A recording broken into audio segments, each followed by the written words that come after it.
Saia na frente da sua concorrência com um curso completo que te ensinará a bombar suas redes sociais e sua marca de maneira simples e prática, mesmo que não tenha nenhuma experiência com design. Não perca essa oportunidade e venha se atualizar com a gente. Faça logo sua inscrição.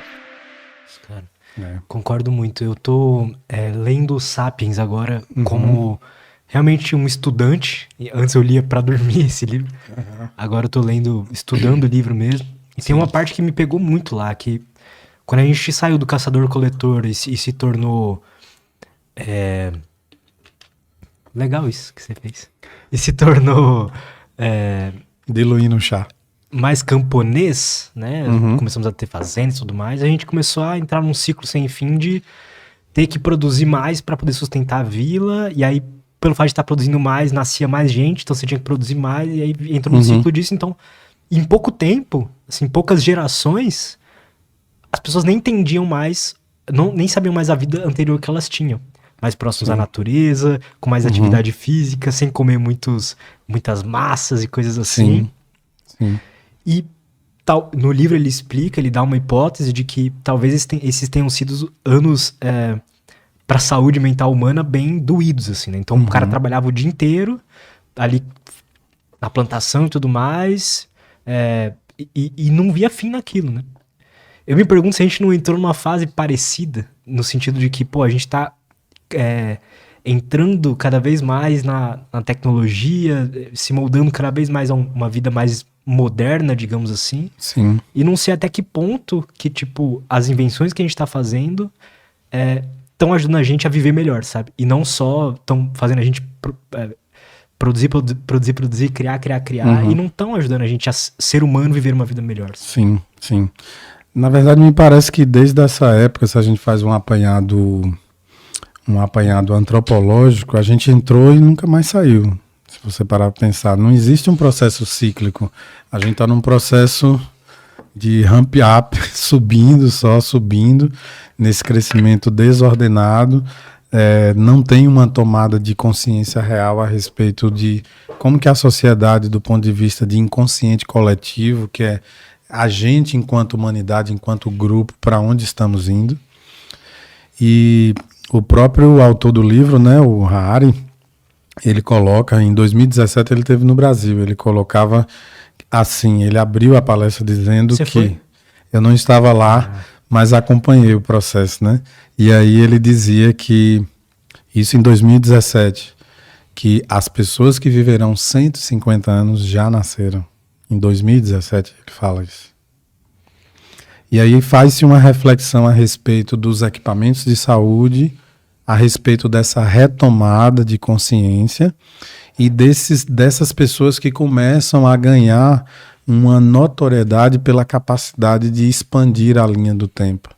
E ao mesmo tempo uma reflexão que ainda é uma fagulha muito pequena, um grupo muito seleto de pessoas que talvez ali a gente tenha de fato os primeiros sinais da evolução da espécie em relação a isso. Consegue entender? Porque quando você vai buscar o estilo de vida dessas pessoas que provavelmente estão aptas para viver saudavelmente, tá? Saudavelmente 150 anos, essas pessoas não estão fazendo o que a sociedade, de uma forma geral, está fazendo. Com certeza. Então elas têm o tripé, né, da questão de comer limpo, ela tem o tripé da qualidade de sono, da atividade física e de cuidar das suas emoções, né? Tem um cara muito foda que tá... Brian Johnson. Você já viu esse cara? Não. Ele é um multimilionário, tipo, muito, muito rico. Eu não sei, a empresa dele é assim, ele vendeu por mais de 500 milhões, se eu não me engano, de dólares. E, bom, ele veio de uma vida estressante, inflamada, e aí ele tomou uma decisão, e ele quer viver muitos anos e tal, e ele criou o Blueprint Protocol. O que é isso? Ele analisa todos os aspectos físicos dele. Ele gasta mais de 2 milhões de dólares por ano fazendo isso. E tá deixando isso tudo que ele descobre na internet de graça. E ele participa de uma competição mundial que tem, que é quem envelhece mais lento. Perfeito. Então, por exemplo, ao invés dele envelhecer 365 dias, quando, né, então envelhecer um ano, ele, em vez de envelhecer 365 dias, ele tá envelhecendo tipo 270. Então o envelhecimento celular dele e tudo mais tá bem abaixo da maioria das pessoas. Depois que e ele come assim, super limpo, o sono dele é impecável, tudo dele é impecável, ele parece um psicopata. Mas ele tá deixando tudo aí na internet pra, tipo, quem quiser ver o que funciona e o que não funciona. Sim. E, pô, já tem uma galera que eu acho que também vai viver 150 anos, cara. Sim. Pois é, você traz um exemplo aí da projeção do Harari, né? E aí eu trago uma informação interessantíssima que as pessoas às vezes se assustam quando eu falo. Mas a nossa atividade elétrica, ela envelhece, amadurece com a gente. E mais que isso, é possível rejuvenescer a atividade elétrica cerebral. Claro que o tripé está exatamente nessa base. Atividade física, cardio, é neuromodulação natural. Você consegue criar uma frequência elétrica que pulsa mais ou menos entre 12 a 15 Hz, que é a frequência SMR. Ela geralmente flui aqui justamente na alça dos nossos fones, que é onde está localizado o nosso córtex sensório motor. E essa atividade elétrica ela é responsável pela serenidade, pelo equilíbrio, pela calmaria, pela capacidade de se manter concentrado com tranquilidade. E ela traz uma sensação prévia de rejuvenescimento que a repetição, o hábito, consegue garantir essa estabilidade, por assim dizer, por mais tempo, para que a atividade elétrica cerebral ela também não deflagre com o processo de oxidação que o nosso corpo todo sofre. Quando pensamos em alguém que está adoecido de uma forma patológica realmente, por exemplo, a depressão, uma pessoa, por exemplo, num estado depressivo maltratado, por um ano, ela consegue apresentar resultados de envelhecimento para 10. Olha que loucura. Então o sujeito ele entra num processo depressivo e fica um ano ali tentando se tratar nos ensaios terapêuticos de encontrar a medicação que de fato ajusta, fazendo psicoterapia, mas vamos dizer que essas alternativas todas não conseguiu trazer um resultado, vamos dizer assim, de remissão total das sensações. Aquele desgaste ao longo daquele período, é uma forma hipotética aqui, tá? 12 meses, ela é capaz de envelhecer a atividade elétrica por 10 anos. Caramba, cara.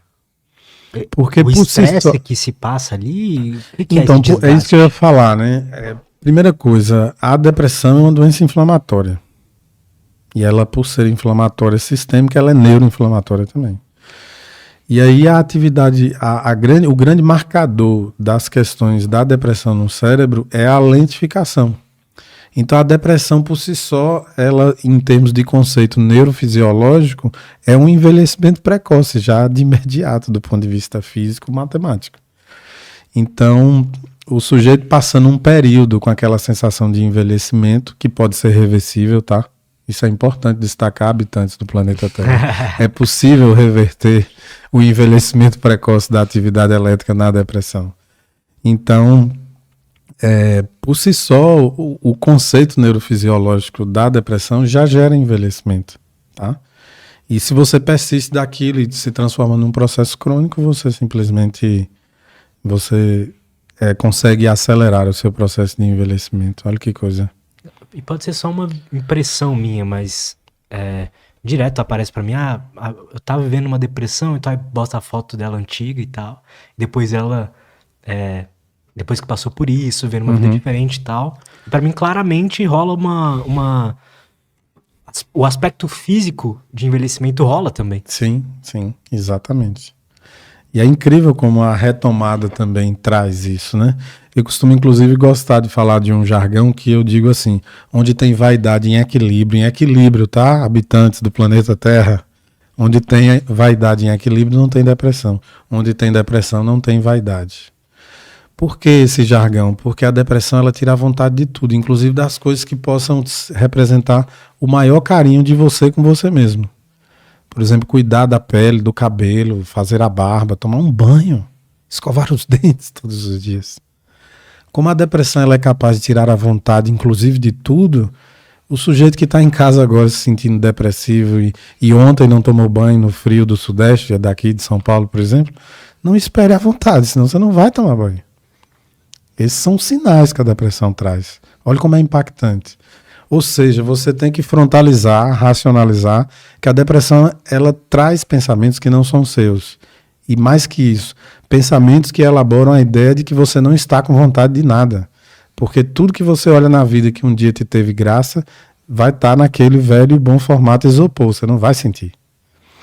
Então, se o sujeito ficar esperando à vontade de escovar os dentes, tomar um banho e até se arrumar minimamente, você não vai conseguir.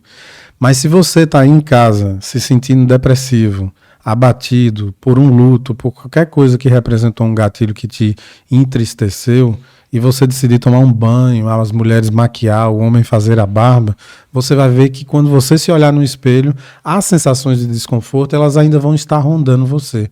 Mas naquele momento você pontuou no jogo da vida ao seu favor. Porque você fez algo por você, racionalmente. Você não foi disciplinado. Às vezes eu brinco com meus pacientes. Você não percebe que você está extremamente obediente às regras da depressão? Como assim? Você só faz o que a depressão coloca como um padrão dela. Você se afastou dos seus amigos, eles ligam, mandam o WhatsApp, tu finge que não vê e não atende. Batem na tua porta, tu finge que não tá. Quando o amigo mais ousado, aquele mais íntimo, entra pela casa combinando com tua mãe, tu tranca a porta do quarto, ele bate, tu não abre. Então perceba como você está entrando no isolamento. Você tomava 3 banhos por dia, só toma um malmente. Tem dia que no frio você não está tomando banho, acorda, fica com pijama o dia inteiro e vai dormir, não arrumou a cama, deita na mesma cama, bagunçada da noite anterior que você dormiu. Essas são projeções que a depressão faz. Se afasta das pessoas de casa quando alguém quer conversar com você falando das suas fragilidades, porque você está entrando num conteúdo que você não está tendo estrutura para lidar, você briga e entra num processo de irritabilidade, de intolerância e não deixa nem as pessoas que mais te amam falando pro teu bem te falar das coisas que você precisa melhorar. Então perceba que você está na regra da depressão, você virou um zumbi, ela que manda em você.